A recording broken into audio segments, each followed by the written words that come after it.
Hola familia Café, qué bueno es estar juntos nuevamente. La semana pasada hablábamos de la alabanza, hablábamos de lo importante que es alabar a Dios en todo tiempo, en todo lugar, en toda circunstancia, darle a Él la gloria. Y yo quiero animarles que podamos empezar el día de hoy alabándole. Sé que estamos a la distancia, no estamos físicamente juntos, pero aún así podemos juntos cantar a nuestro Dios con estas canciones. Así que les animo a participar en sus casas. No solamente se trata de ver un video o quedarse pasivo, sino participar. Eleva tu voz y cantemos juntos, alabando a nuestro gran Dios.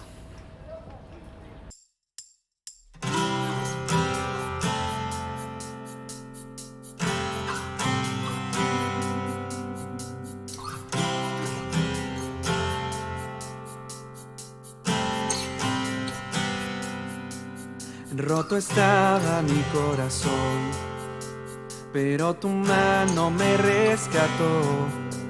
Del polvo yo volví a nacer.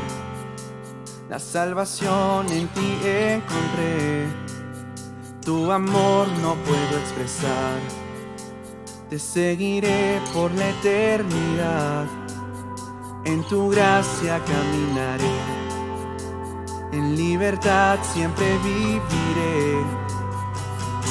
En ti, en ti, en ti soy libre. Sé exaltado, sé exaltado. Tu amor, tu amor, tu amor no se acaba. Oh, oh, oh. Tú vivo estás en mí. No hay nadie en tu lugar. Te necesito, Dios. Eres mi libertad. Oh.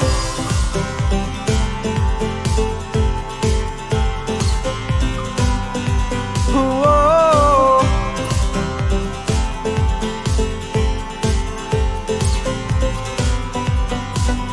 Al pasar por la oscuridad, su luz siempre me guiará. Mis cadenas Jesús rompió, con su mano me rescató. Este mundo terminará, yo seguiré hasta el final. Haz en mí, Dios, tu voluntad. Venga tu reino a este lugar. En ti, en ti, en ti soy libre. Sé exaltado, sé exaltado. Tu amor, tu amor, tu amor no se acaba. Oh, oh, oh. Tú vivo estás en mí. No hay nadie en tu lugar. Te necesito, Dios. Eres mi libertad. Oh, oh.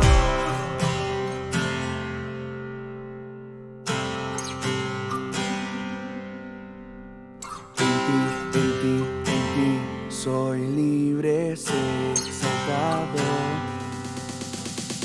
En ti, en ti, en ti soy libre, sé exaltado, sé exaltado. Tu amor, tu amor, tu amor no se acaba. Oh, oh, oh. Tú vivo estás en mí. No hay nadie en tu lugar. Te necesito, Dios. Eres mi libertad. Tú vivo estás en mí. No hay nadie en tu lugar. Te necesito, Dios.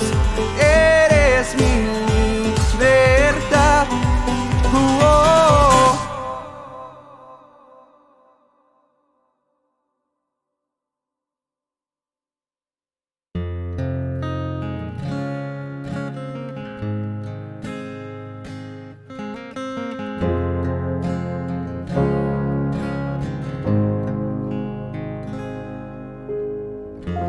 Nuestros corazones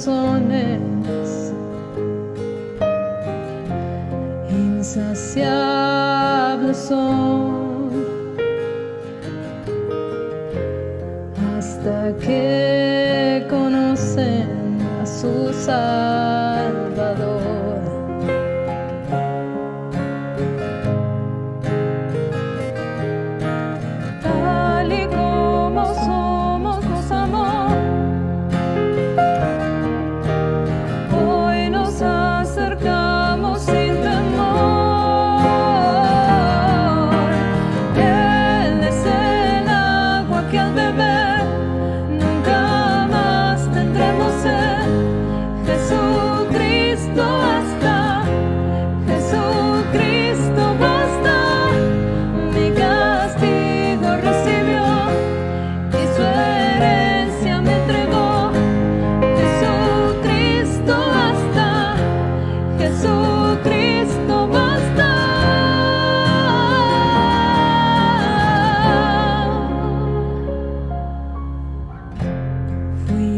fuimos alcanzados por su gran amor, con brazos abiertos recibe hoy.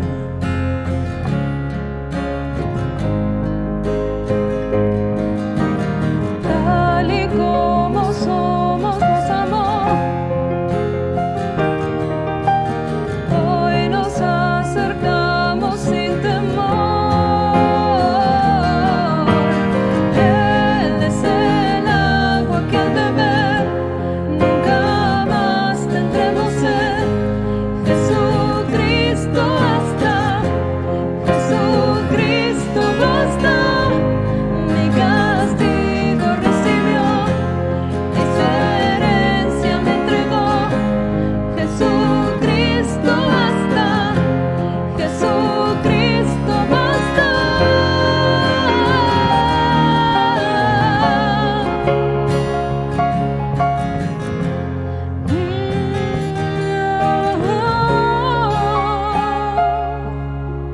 Tal y como somos, nos amó. Hoy nos acercamos sin temor. Él es el agua que al beber nunca más tendremos sed. Jesucristo basta, Jesucristo basta. Mi castigo recibió y su herencia me entregó. Jesucristo basta, Jesucristo basta. Jesucristo basta.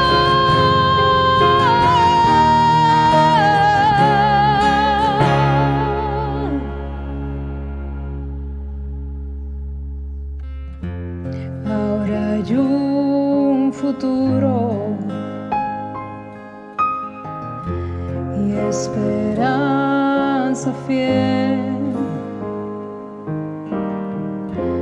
En su amor confiamos, hay descanso en él.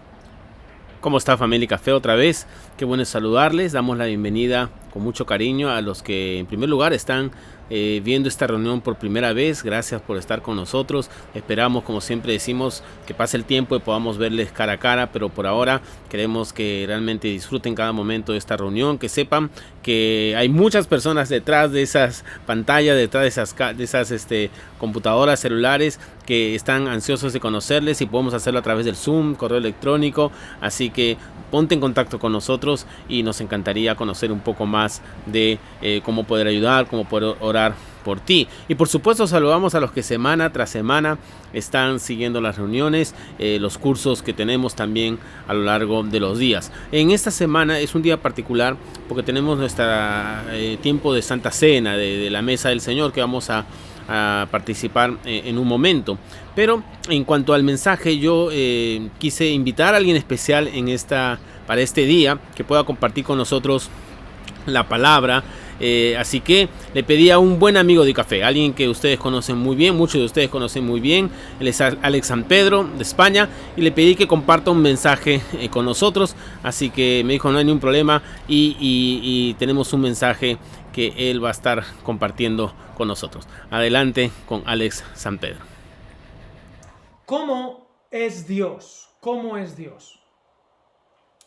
¿Quién o qué es Dios? ¿Qué te evoca la palabra Dios? Para muchos, cuando yo digo la palabra Dios, les suena un eco del pasado retrógrado, les suena a atadura, les suena a ley, a legalismo. Cuando digo la palabra Dios, suena a veces a un concepto que ya no sirve de nuestros abuelos, o se asocia a una estructura opresiva o incluso a un partido político concreto. Pero la palabra Dios es una palabra y es un concepto necesario para la libertad y los valores. Y no lo digo yo, lo han dicho filósofos del calibre de Friedrich Nietzsche, lo han dicho autores, por ejemplo, el autor de los hermanos Karamazov, afirmaba que sin Dios todo está permitido. La base de la moral objetiva es el concepto de Dios. Dios no era un concepto opresivo, sino de libertad. En el día de hoy, en esta serie que damos inicio de Próximo, donde vamos a hablar acerca de este Dios cercano y qué implicaciones reales tiene el hecho de que Dios sea el Dios de la Biblia, me gustaría que pudiéramos definir a través de las narrativas bíblicas cómo es ese Dios y por lo tanto cómo debemos actuar, cómo debemos relacionarnos con Él y qué clase de sociedad genera un Dios así. No es una sociedad opresiva, sino una sociedad de libertad, de justicia, de bien. De hecho, en la imaginación de Israel, cuando se hablaba del concepto de Dios, la primera palabra que venía a su mente era libertad. Libertad de la esclavitud. ¿Quién es Dios?, preguntaban los niños a sus padres en Israel, quizá en el siglo I, en el siglo II, en el siglo III antes de Cristo. ¿Quién es Dios, papá? Y entonces ellos les recordaban la historia del Éxodo. Dios es el que nos sacó de la tierra de Egipto. Dios es el que nos liberó. Dice Deuteronomio capítulo 5 y también en Éxodo los 10 mandamientos, ¿verdad? Los 10 mandamientos todo el mundo los conoce, pero el primero, ¿cómo empieza? Dice Deuteronomio 5, versículos 6 y 7. Yo soy Yahvé tu Dios, que te saqué de la tierra de Egipto. Y entonces, de casa de servidumbre, y entonces dice, no tendrás a dioses ajenos delante de mí. En el original, no me pondrás a dioses ajenos, a ídolos, en mi cara. Pero antes de dar este primer mandamiento, él describe quién es. Yo soy Yahvé tu Dios, que te sacó de la tierra de Egipto, de tierra de servidumbre. No era un Dios con un concepto abstracto de fruto de la filosofía griega. Todavía los griegos no han llegado a la historia, no estamos en esa época. Era el Dios de la acción, el Dios que actuaba. Los 10 mandamientos vienen después de la acción de Dios. Dios es el libertador de un estado de opresión, de esclavitud, donde había igualdad, todos eran igual de esclavos y había una élite muy concreta del faraón que gobernaba de manera piramidal a todos los hapiru, ¿verdad? A todos los israelitas, los hebreos, la gente esclava que servía a ese estado egipcio. Yo soy el libertador, yo te saqué de la tierra de Egipto, te hice pasar en seco por el mar rojo, te di los mandamientos, te sustenté. Dios no solamente es el libertador, sino el que los sustenta 40 años por el desierto y el que les da acceso a la tierra prometida. Así que lo primero que encontramos en la narrativa bíblica, aunque está en Éxodo, para Israel, esta es la primera vez que Dios se manifiesta a un pueblo. ¿Quién es Dios? Dios es el que nos liberó. Y muy importante, por gracia. Hay mucha gente que cree que el Dios del Nuevo Testamento es un Dios diferente del Antiguo Testamento. Por supuesto que no. La narrativa bíblica es un río que fluye de principio a fin y Dios siempre, siempre salvó por gracia de la esclavitud. Porque sin Dios solo hay esclavitud. Esto lo recuperará el Nuevo Testamento también, hablando de que somos esclavos del pecado. Pero había otra tradición acerca de cómo es Dios. Esta es la tradición del pueblo de Israel, pero también estaba la tradición de los patriarcas. Y permíteme, cuando la gente en la antigüedad veía el mundo gobernado por dioses, su preocupación era, por ejemplo, la próxima cosecha. Y creían que las fuerzas de la naturaleza dependían de fuerzas superiores, de fuerzas divinas, algunas de ellas femeninas, la mayoría, en otros casos masculinas, en otros casos había como una especie de matrimonio, ¿verdad? Baal y Asera, y toda esta gente extraña. Y entonces cuando la cosecha no te iba bien era porque los dioses se habían enfadado. Y entonces tú tenías que hacer un sacrificio, tenías que sacrificarte, ganarte el favor de los dioses, ganarte el favor de los dioses. ¿Y cómo lo hacías? Bueno, entregabas algo valioso. Si lo que querías era grano, querías una buena cosecha, tú apartabas una parte de la cosecha y negociabas con ese dios o con esos dioses o esas diosas y para que no se enfadaran y les decías: toma, aquí tienes mi esfuerzo, mi tiempo, mi grano para ti. Pero a veces eso era insuficiente y seguía habiendo problemas y no había cosechas, así que tú entendías que tenías que sacrificar y esforzarte un poco más. Así que descubrías que quizá algo más valioso que el grano era la vida animal. Así que cazabas una paloma, un palomino, algo, y lo matabas y se lo entregabas a ese Dios. Y si no era suficiente con una paloma, entonces ya un animal un poco más grande. Y si no podías con un cabrito o una oveja, entonces sacrificabas un toro, algo que te costase muchísimo. Y lo sacrificabas delante de ese Dios para apaciguar su ira y su enojo, para que viniese, por ejemplo, la lluvia, si era el Dios de la lluvia, el Dios de la fertilidad. Y si aún así no era suficiente, no te habías esforzado suficiente, intentabas comportarte de manera correcta según entendían esos dioses, tú entendías que lo que tenía más valor era tu propia vida, así que tú te hacías heridas de sangre, hacías pactos de sangre con ese Dios para aplacar su ira. Y si no era suficiente, tú sacrificabas tu propia vida para aplacar la ira de esos dioses, para que hubiese alimento para tu familia. Pero si eso no era suficiente, lo último, lo más valioso que podías entregar cuando éramos cazadores-recolectores, ni siquiera era tu propia vida, sino la vida del que venía después, de tu hijo. Así que comenzó la tradición de matar a tu prole, de matar a tu hijo. ¿Para qué? Para apaciguar la ira de los dioses. Y era una tradición común, el sacrificio de los primogénitos, el sacrificio de los niños, por ejemplo, a Moloch. Esto aparece en la Biblia varias veces. De hecho, hay un rey que practicó esto. Mataban a sus hijos porque creían que esta era la manera de agradar a los dioses con el sacrificio. Así que cuando le contaban historias en Israel a estos hebreos, le contaban la historia a sus hijos de un padre que iba a sacrificar a su hijo, no les sonaba raro. La historia de Abraham, alrededor de una hoguera se contaba la historia de los patriarcas. Y cuentan la historia de que Dios le pidió a Abraham: sacrifica a tu hijo. Soren Kierkegaard, un filósofo fundamental europeo, él escribió un libro sobre este tema del sacrificio de Abraham, o del intento de sacrificio. Lo llamó Temor y Temblor a este libro. Es un libro durísimo porque dice: ¿cómo es posible? Esta tensión no se resuelve, es algo durísimo este sacrificio. Y todo ocurre con normalidad. Es una historia más de un padre que va a matar a su hijo en la antigüedad. Pero de repente da un giro, porque ¿cómo es Dios? ¿Cómo es el Dios de los israelitas? Sorprendentemente, el Dios de los israelitas no es un Dios que quiere la sangre de tus hijos. Dice el versículo 10, voy a ponerlo aquí porque lo tengo, en Génesis 22, dice el versículo 10: y extendió Abraham su mano y tomó el cuchillo para degollar a su hijo.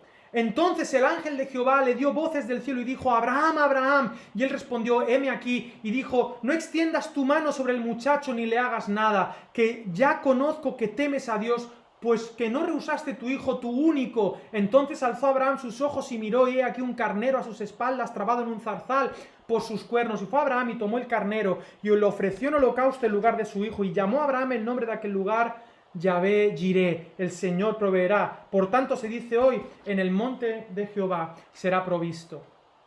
¡Qué increíble historia!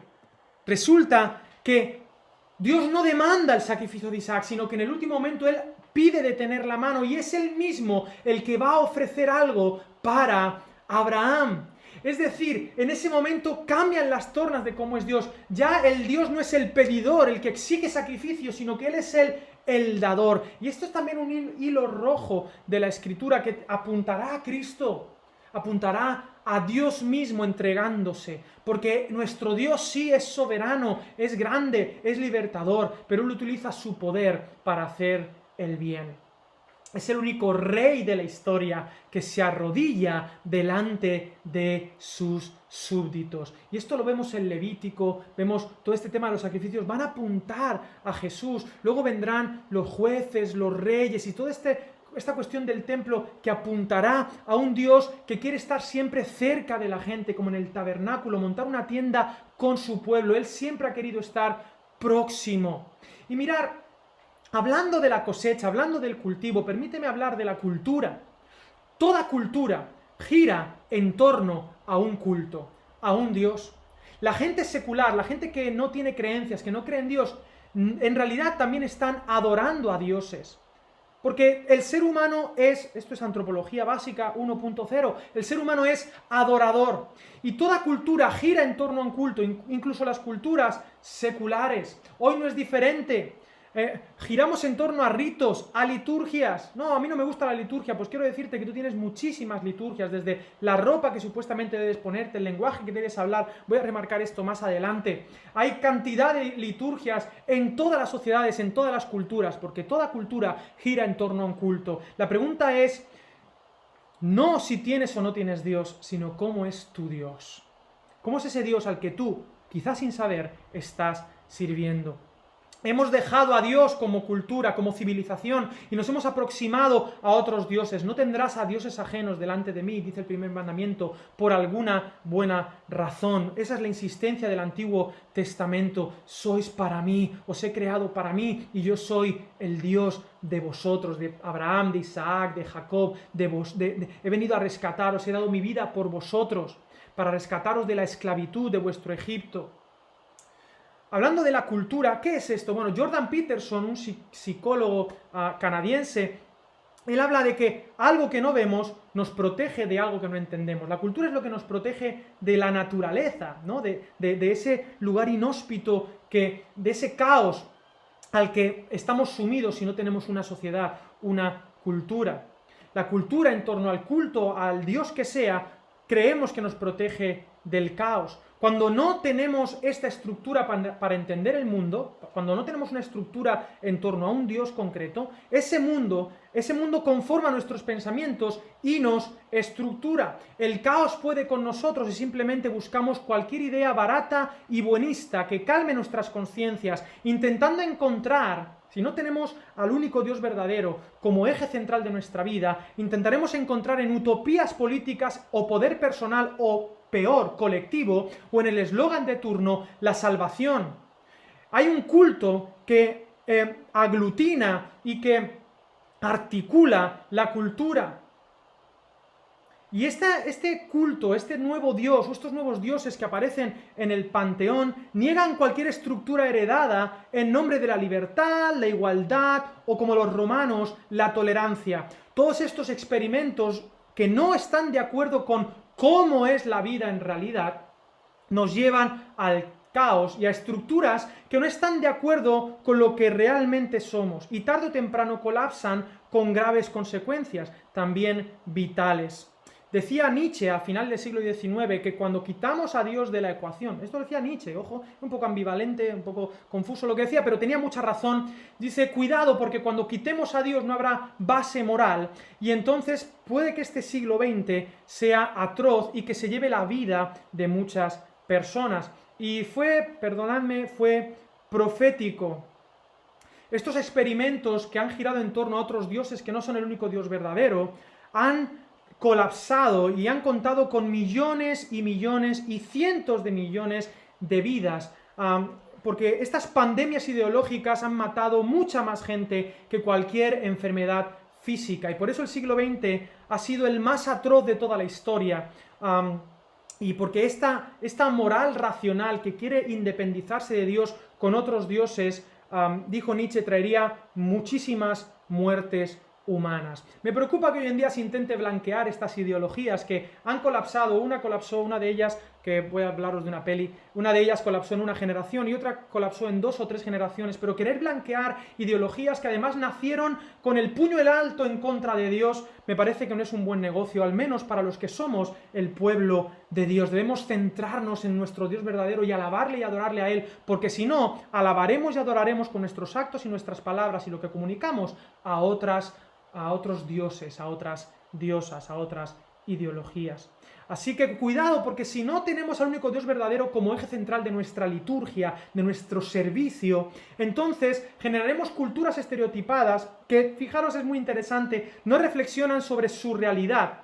Y es curioso que hoy en día se critican estereotipos heredados, que el estereotipo es algo necesario, somos seres culturales y solo podemos cambiar estereotipos por otros, no podemos vivir en la nada, en el caos, pero esto sería otro tema. Pero los criticamos desde otros estereotipos heredados. El posmodernismo destruye la forma y nos deja sin cultura al eliminar el culto. Pero G.K. Chesterton dice, cuando se deja de creer en Dios, se cree en cualquier cosa. Y esto es terrible. Hay otra narrativa muy importante del pueblo de Israel, permitidme, que tiene que ver con lo que estoy diciendo, que es la narrativa del Génesis, para el Génesis fundacional, la creación del mundo. Aquí vemos, hablando de cultura, vemos que Dios en el caos genera orden, genera un jardín en medio del caos. Es muy interesante que en esta cosmogonía que nos plantea Génesis está en diálogo con otras cosmogonías, es decir, con otras ideas de creación que pululaban por ahí. Y normalmente se decía que el ser humano era el fruto de la guerra de los dioses. No, el ser humano es el fruto del amor de Dios. Él nos creó para tener una relación con nosotros y creó un jardín. Es muy interesante que un jardín respeta la naturaleza, respeta lo que nos viene dado, lo que somos. Pero también hay cultura en el jardín, viene modelado, hay una serie de normas, hay un orden. Y Dios pide a Adán que cuide ese jardín. Es un jardín natural y cultural. Y en torno a esa relación tenemos a un creador, que es el creador lejano, aparentemente trascendente, pero que pasea por el jardín. Dios quiere tener una relación personal con nosotros, hablar con nosotros. He hablado mucho acerca de esta narrativa, sobre todo del capítulo 3, que es lo que describe nuestra caída, porque ahí aparece la serpiente, el desorden, el caos, la serpiente antigua, en algunas mitologías, el dragón. Siempre hay un dragón, todos tenemos un dragón interior que quiere independizarnos de Dios, decirle no a Dios, para decirle sí a otras cosas, y lo único que genera es caos, error, pecado, que es la situación en la que estamos hoy. Cuidado con escuchar las serpientes. Somos llamados a construir en medio del caos. Y me gustaría compartir con vosotros una experiencia que tuve. Esta foto que veis aquí es una foto de la prisión de la penitenciaría Tacumbú. Tacumbú es una prisión que está cerca, o está en Asunción o cerca de Asunción, y en un viaje que hice a Paraguay para hacer algunas cosas me invitaron a compartir en esa prisión. Esa prisión tiene pues una capacidad para unas 1.200 personas, pero habían unas 4.000, 4.500. Y si has estado en alguna prisión aquí en España por algún servicio, está bien, pero aquello, yo cuando entré yo tenía un miedo atroz. Porque para empezar no era una prisión al uso, tú entrabas como una especie de patio muy grande, donde habían varias celdas ya, y había como patios dentro de los patios. La gente cuando yo entré se puso a gritar, a avisarse de que estaba entrando alguien de fuera. Vinieron unos presos con unas camisetas blancas para escoltarme. Venía con un pastor y aquello era más bien una especie de aldea con un montón de gente que quería acercarse a mí, pero me escoltaban. En algunos lugares de esa prisión hay dos guardias para 700, 800 presos. Allí es muy complicado, era honestamente un caos. Y yo pasé mucho miedo en aquella experiencia. Me habían invitado a predicar a uno de los pabellones. Estaban tan colapsados que ha habido pabellones que han dado a creyentes para que lo gestionen, para iglesias y movimientos eclesiásticos que lo gestionen. Estos que me estaban escoltando y que estaban evitando que gente quizás se me acercase para 1000 cosas, y no quiero dar muchos detalles de lo que allí pude ver, empezaron a llevarme, y a los 5 o 10 minutos de caminar, paseando por allí, llegamos a un pabellón que en la puerta ponía Pabellón Libertad. Y era un pabellón gestionado por creyentes. Cuando yo entré en ese pabellón, de repente, la seguridad se dejó y empezaron a acercarse presos, un montón de gente, pero el ambiente era totalmente diferente, había orden. Y eran presos como los que estaban fuera de ese pabellón. Pero allí el reino de Dios había venido. Muchos de ellos eran creyentes, se habían encontrado con Jesús, otros no, pero tenían la oportunidad de estar ahí. por gracia entraban, pero debían luego cumplir con una serie de normas. Y aquello era totalmente diferente, había talleres de carpintería, gente trabajando, me dejaron pasear, me dijeron, no, con libertad, pasea, tranquilo, y empecé a conocer, de repente vi algún español que por razones X y Z, que no voy a mencionar, llegaron a esa prisión y estaban cumpliendo condenas muy largas, pero habían encontrado a Jesús allí. Pude cantar canciones, hacer un concierto, un montón de gente levantando las manos, hicimos un llamado a salvación y muchos pasaron, pude orar por muchos, pude hablar con muchos, tomarme un café con otros. Era como una especie de arca en medio de la inundación, porque este Dios que es libertad puede generar orden y esperanza en medio del caos. Este Dios del Antiguo Testamento es el que provee, no es el pedidor, Él es el dador, el que da por gracia, aunque seamos prisioneros del pecado. Él es el Dios generoso que asegura nuestra libertad en cualquier circunstancia, que salva y que luego hace un compromiso, un pacto, una alianza con nosotros. Es un Dios próximo que quiere proveer. Yo allí veía cómo los presos se abrazaban unos a otros, se abrazaban con los cuidadores, con los pastores, con la gente que estaba sirviéndoles. Él es creador, sí, pero también es personal, trascendente y cercano, sabio, pero que no se adscribe a unas normas, sino que su propio carácter es la norma. Es el que habla y defiende a todos, es el rey que legisla. Y estas ideologías contrarias a Dios que quieren experimentar, en lugar de ser proactivas y con generosidad, suelen ser quejicas, suelen ser la mayoría sin una formación académica, lo único que tienen, a veces sin familias o incluso sin oficio ni beneficio, lo único que tienen es su ideología. Se dedicaban a quejarse. Así es el pueblo de Israel. Dios lo hacía todo por ellos. ¿Y qué hacía el pueblo de Israel? ¿Cuál era el deporte nacional? La queja. Y cuando ellos intentaban llegar al poder, se convertían en absolutistas. Necesitamos estos códigos en común para entendernos. En el Antiguo Testamento vemos este movimiento de Dios, de rescatar del caos al pueblo de Israel, siempre detrás de ellos, que se desviaban de ese orden, de esa liturgia, de esos actos simbólicos que refuerzan la relación, como el anillo, como las ceremonias de confianza. Dios envió profetas, levantó jueces y buenos reyes para hacerles recordar al pueblo de Israel que Dios es el Dios de amor y cercano. Pero constantemente había una falta de fe, de confianza, de esa liturgia de corazón, de desconocer ese Dios amante. Y Dios siempre haciendo estas invitaciones, como la de Oseas a la prostituta Gomer. Dice que Dios es así, que trabajaba, se acercaba a la adúltera. Nosotros somos ese pueblo, esa novia que niega a Dios constantemente, pero Dios es el Dios que se acerca hasta llegar a Jesús. Jesús plantea el reino de Dios.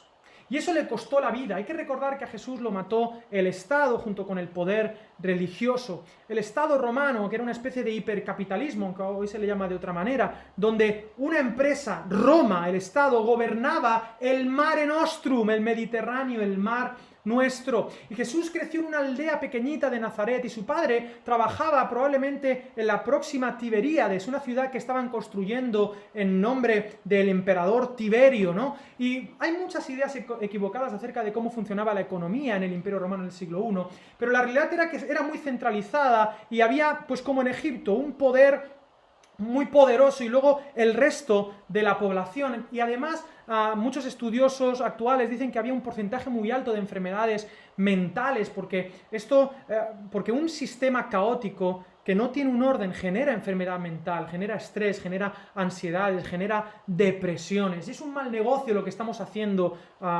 muchas veces como occidentales. Y además el Imperio Romano, donde Jesús llega, también tienen esta máxima, ¿no?, de pan y circo, entretenimiento. Y allí Jesús, montaña arriba, montaña abajo en Nazaret, se encontró con una realidad diferente, con un Padre amoroso, con un Dios que es cercano, con un Dios que no necesita un panteón para ser alabado, un Dios que quiere estar con cada uno de nosotros. Y Jesús veía las liturgias judías, pero también las liturgias del Imperio Romano, y él se daba cuenta de que todo eso era Hebel, era vapor, no servía para nada. Y tú dices que esto es muy lejano.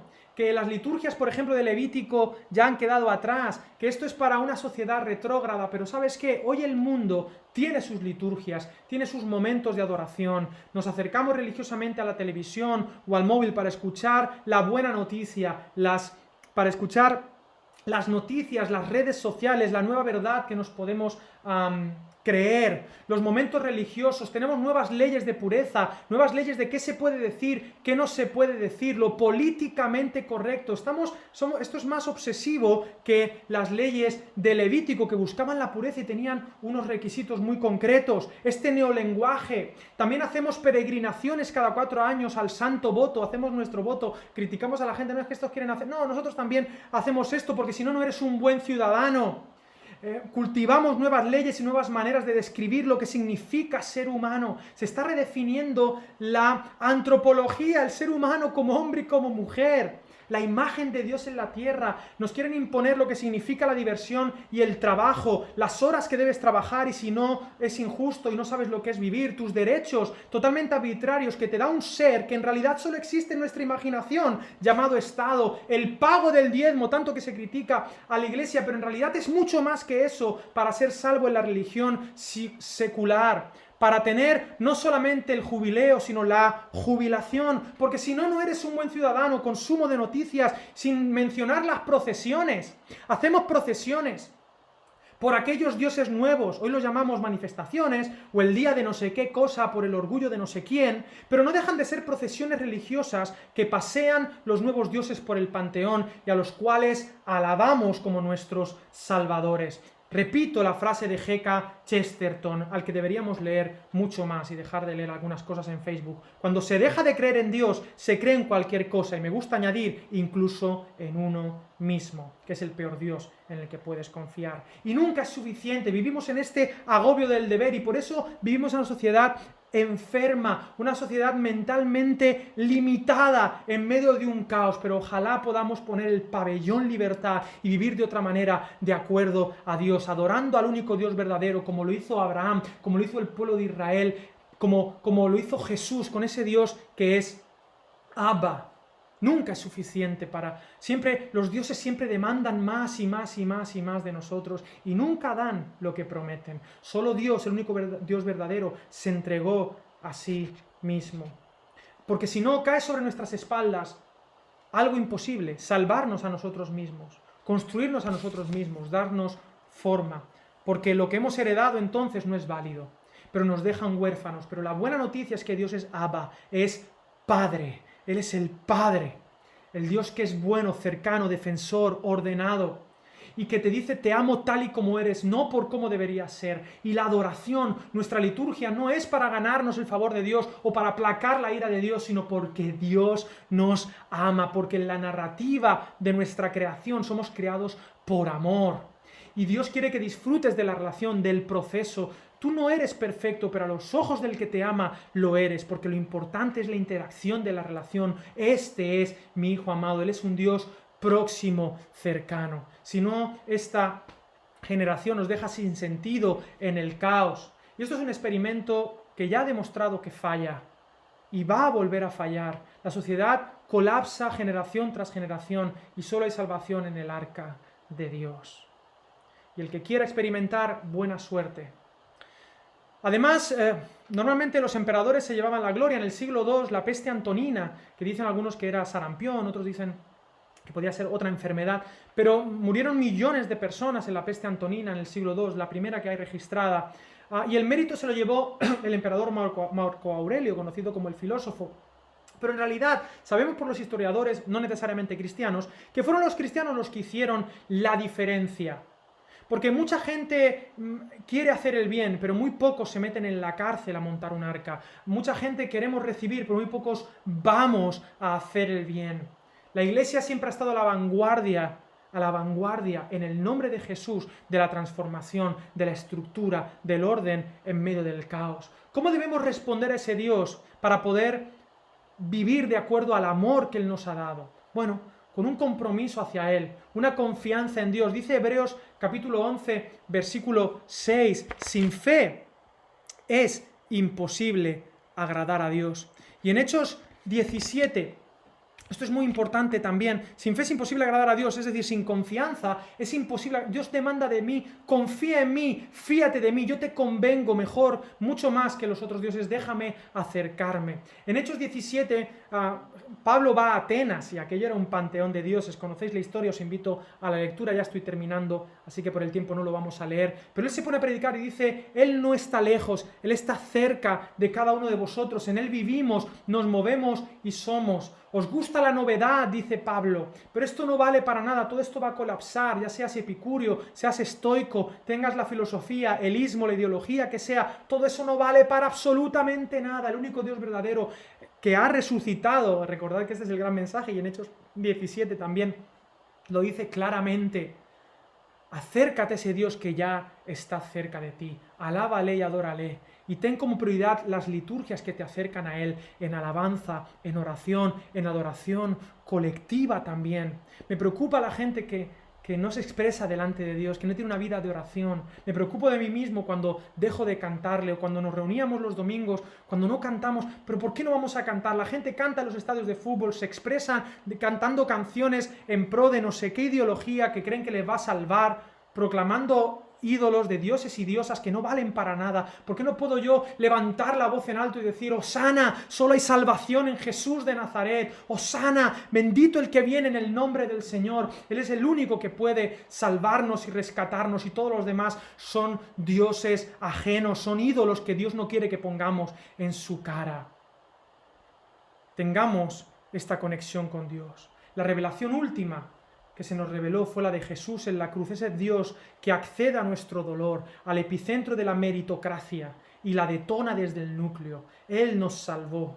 Jesús sí dio en la diana. Nosotros pecamos, no damos en el blanco, nos equivocamos vez tras vez y nos fiamos más de los cantos de sirenas de alrededor que de la revelación en Jesús de Nazaret. Pero como Luke Skywalker detonó la estrella de la muerte, así Jesús detonó la muerte desde el epicentro. Porque Dios, dice 2 Corintios 5:19, estaba en Cristo reconciliando al mundo consigo mismo, no tomándoles en cuenta a los hombres sus pecados, y nos encargó a nosotros la palabra de la reconciliación. Dios estaba en Cristo. Dios quiere reconciliarse contigo, te ofrece perdón por tus errores, por los dioses ajenos que has adorado hasta este momento. Y recuerdo el libro de C.S. Lewis, Cristianismo y nada más, mero cristianismo, pero este título, Cristianismo y nada más, cuidado con el más. Porque C.S. Lewis sabía que el peligro más peligroso para el cristianismo no es lo que viene de fuera, sino si en el pabellón interno hay algo más. Si de repente empezamos a tener dioses ajenos, si empezamos porque eso fácilmente, descompensa y genera idolatría en el corazón. Y aunque podemos alabar de labios, nuestro corazón puede estar lejos de ese Dios que trae una nueva sociedad, una cultura en torno al culto hacia Él. Así que perdonadme el tiempo, ya vamos a ir a los grupos, pero quiero hablar, no sé si habéis visto esta película, La vida es bella, una película preciosa que ganó 3 Oscars en el año, creo recordar, 97, tiene 23 años ya, mírala, y perdona que te haga un poco spoiler, pero una de las partes más importantes es que el padre, Roberto Benigni, y a su hijo lo meten en un campo de concentración nazi, y la gran parte de la película consiste en cómo el padre le da una cosmovisión diferente al niño y le hace creer que está jugando, que está como una especie de parque de atracciones donde el padre hace ver la realidad al hijo de tal manera que el hijo pueda ser feliz incluso en ese momento terrible. Y es ese juego que hace el padre con el hijo el que salva al hijo, costándole la vida al padre. Y esta es la narrativa que está en cada uno de nosotros. En este mundo caótico, nuestro Padre quiere darnos una manera diferente de vivir, pero pide por nuestra parte obediencia, confianza. Sin confianza es imposible agradar a Dios, para que incluso en las circunstancias más duras podamos cumplir con nuestro Dios, alabarle, adorarle, tener una relación personal con ese Abba, para que podamos sobrevivir y traer esperanza a esta generación. Pero la liturgia, nuestra relación con Dios es el motor de todo. No comencemos la casa por el tejado, no pongamos el carro delante de los caballos. Nuestro secreto, nuestra fuente de energía es la relación con Abba. Esa es nuestra liturgia. Y pongamos todo lo demás en segundo lugar. Reflexionar acerca de este Dios tan grande, pero también tan cercano. Este Dios que en la tradición del Éxodo, en la tradición del Génesis, de los patriarcas, de la creación, de la salvación de Egipto, el Dios que nos dio profetas, el Dios que hizo que Jesús de Nazaret muriera por nosotros, quiere darse a conocer, quiere perseguirnos, para que no adoremos a otras cosas, le adoremos solo a Él, porque tú te pareces a lo que adoras. Esa cultura termina o degradándose o mejorando, dependiendo del Dios al que sirve. Y no te equivoques, siempre hay dioses, siempre hay dioses. Cumplamos con el primer mandamiento y alabemos a Dios sobre todas las cosas. Que la amemos con todo nuestro corazón, la Shema. Shema Israel, Adonai Eloheinu, Adonai Echad. El Señor es uno, es único, y Él no comparte su gloria con absolutamente nadie. Muy agradecidos con Alex San Pedro por compartir este mensaje con nosotros, y qué maravilloso es descubrir quién es realmente nuestro Dios, ese Dios que está cercano a nosotros, que a lo largo de toda la historia ha querido acercarse a nosotros y que lo hizo de manera clarísima con Jesucristo, al enviar a Jesucristo, y vino a esta tierra para dar su vida por nosotros. Y cuando nos reunimos alrededor de los elementos del pan y el vino, la Santa Cena, es la oportunidad que tenemos de recordar ese acercamiento de Dios, cómo Dios no se mantuvo lejano, distante, sino que Él vino a morar en medio de nosotros, y además de eso vino a dar su vida, vino a darlo todo por amor, para que nosotros podamos tener esa conexión con Dios. Así que, como siempre decimos, que el participar del pan y el vino no sea un momento de exclusión, sino un momento más bien de participación, sea un momento de sentirnos bienvenidos. No hay motivo para estar lejos de la mesa. Alguien podría decir, no, pero tal vez hay cosas en mi vida que no están bien. Dios sabe, Dios lo conoce, y Él está siempre dispuesto con sus brazos abiertos a recibirte. Él dijo, si confesamos nuestros pecados, Él es fiel y justo para perdonarnos y limpiarnos de toda maldad. Así que no hay nada que te aleje de la comunión, de estar junto con nuestro Dios. Vamos a participar, y para eso les hemos pedido que tengan los elementos del pan y del vino a la mano, y poder juntos participar de lo que es la comunión. Y así, con los elementos, podemos ya participar juntos, cada uno allí en nuestros hogares, de la manera en que lo hemos ido preparando, como les hemos avisado. Vamos a leer lo que está en la palabra de Dios en 1 Corintios 11, a partir del versículo 23. Dice así: pues yo les transmito lo que recibí del Señor mismo. La noche en que fue traicionado, el Señor Jesús tomó pan y dio gracias por ese pan. Luego lo partió en trozos y dijo: esto es mi cuerpo, el cual es entregado por ustedes. Hagan esto en memoria de mí. De la misma manera, tomó en sus manos la copa de vino después de la cena y dijo: esta copa es el nuevo pacto entre Dios y su pueblo, un acuerdo confirmado con mi sangre.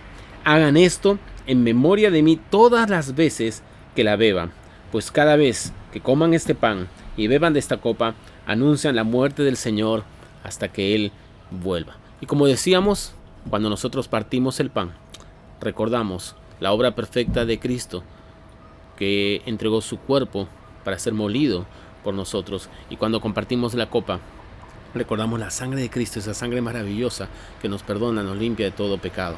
Así que con gratitud, con alegría, sabiendo que Dios nos acepta como somos, no como deberíamos ser, porque nadie es como debería ser, pero lleno de ese amor, de esa misericordia en Jesucristo, no por nuestros méritos, sino por los méritos de Él, participamos del pan, participamos de la copa.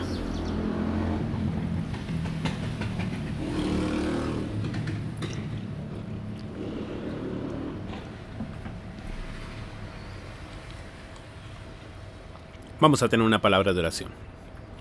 Señor, te agradecemos por este regalo maravilloso que significa recordar lo que tú hiciste por nosotros, recordar quién eres tú, recordar tu amor, recordar tu misericordia, recordar tu gracia, recordar que tú estás cercano a nosotros, que tú no estás lejos, recordar que tú eres el único Dios verdadero, que todos esos otros dioses de nuestra cultura son falsos y son solamente imitaciones de aquello que es verdadero, puro, perfecto, que eres tú.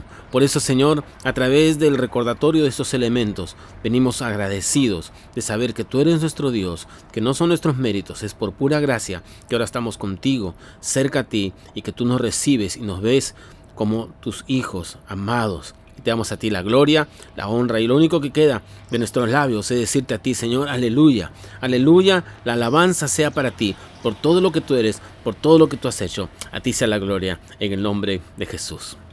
¿Y qué tal si terminamos cantando? Aleluya, esa palabra que se ha usado por generaciones de generaciones para alabar al nombre de Dios. Aleluya. Dios le bendiga, Familia Café. Nos vemos, recuerden, en nuestra reunión en grupo, en Zoom, luego de este cántico final.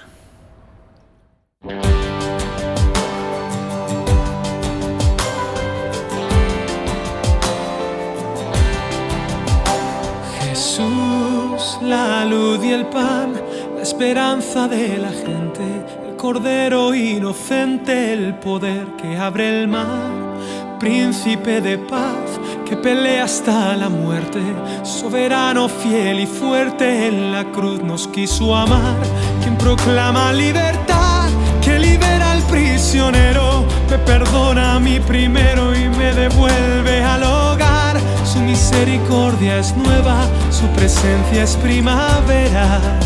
Cantaremos por siempre al yo soy.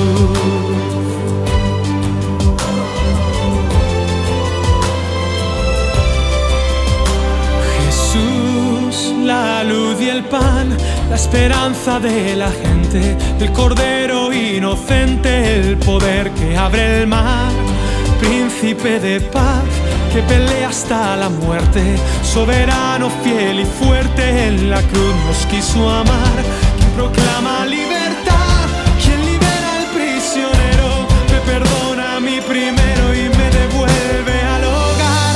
Su misericordia es nueva, su presencia es primavera.